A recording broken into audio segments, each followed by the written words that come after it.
Hello, all the loyal listeners of Movie Musings. You've got Christina right here reviewing Paranormal Activity 2. The Netflix synopsis reads, people hovering over their beds for hours while asleep, moving shadows across the floor. The unexplained, terrifyingly real supernatural forces are back. And this time, a baby and a dog become part of the nightmare as the camera rolls. Todd Williams, who directed The Door in the Floor, directs. And Michael R. Perry, persons unknown, writes this spine-chilling sequel to the wildly popular 2009 flick. The cast includes Katie Featherston, Sprague Graydon, Brian Boland, Molly Ephraim, Mika Sloat, and Gabrielle Liotta.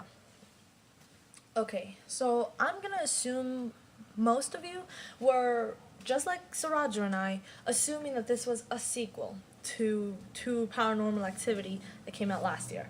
And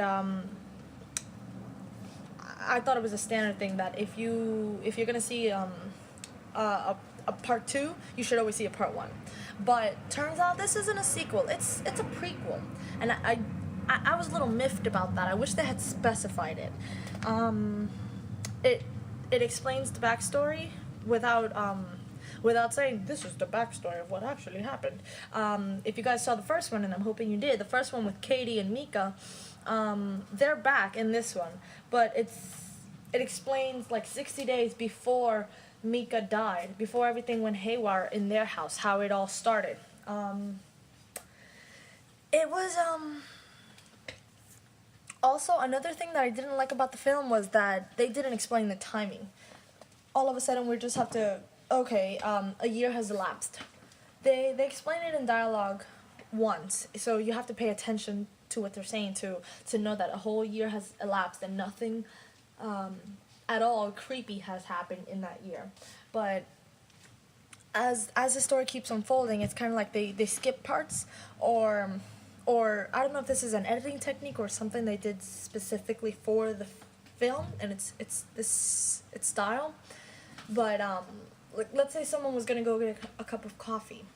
It would show with the camera rolling because, of course, this family has, they thought it was a burglary, so they installed all these cameras. So the cameras were rolling 24/7, and the timestamp says, like, 2:55 and 3 seconds. And suddenly, you see, like, a little cut and the scene again, and it's 2:55 and 24 seconds. So not much has happened in those, like, almost 20 seconds. And,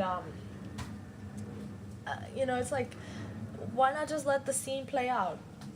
If she's gonna go get a cup of coffee, nothing happens, instead of cutting it, because I just didn't like that.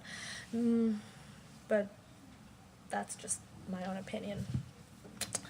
All those grievances aside, the movie is scary. Of course, it has the classic, this is something that will never, it's a classic for a reason of horror films, that quietness, it makes me think of The Quiet Before the Storm, where it's just so quiet and so scary at the same time because you don't know what's about to happen. And of course something always happens, whether it's something dropping or something popping out or just a loud bang from, even though nothing dropped. At times throughout the film, all three happen. Not necessarily at the same time, but... And again, the guys in the movie played tools. In the first one, Mika, I thought of him as this tool who just kept making fun of his girlfriend because she was so afraid and she believed in this kind of stuff. According to him, this weirdo stuff. Same thing in this film. The husband does not believe his daughter or his wife, or his nanny, who happens to be a woman.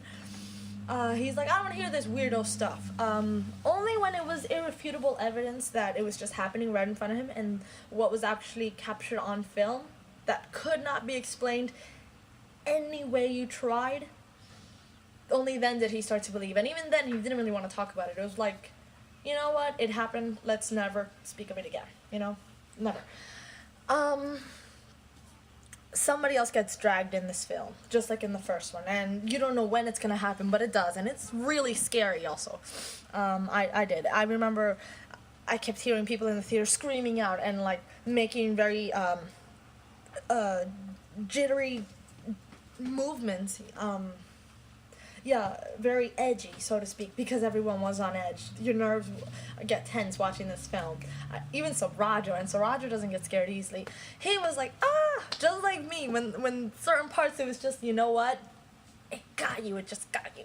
So, all that being said, I give this movie an A-.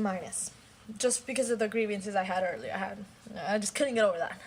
But after that, despite that, I thoroughly enjoyed the film. So thank you very much. Also, on a side note, if you would like Sarajo or myself, we do take requests to review a film for you that you're not sure you want to see, but you just want to hear a review. We would be more than happy to do so in a timely fashion. Just let us know. You can let us know through our YouTube channel right here, Movie Musings, or you can email us at christinasurajo@gmail.com, and that would be that. So thank you very much. Cheers!